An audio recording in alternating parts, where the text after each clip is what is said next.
Almost 3,000 Mexicans brought out their telescopes and aimed for the stars to break the Guinness World Record the country set in 2011.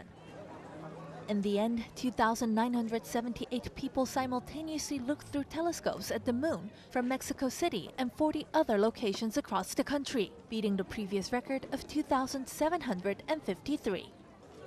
Jose Franco Lopez is the president of Mexico's National Academy of Sciences. The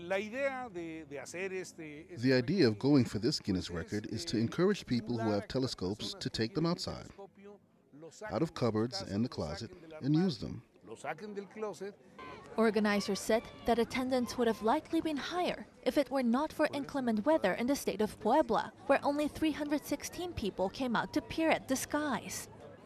Other science-related public events are to be held in Mexico, which will end with the Night of the Stars on November 9th, when thousands are expected to gather across the country for an evening of telescope viewing, workshops, and musical performances.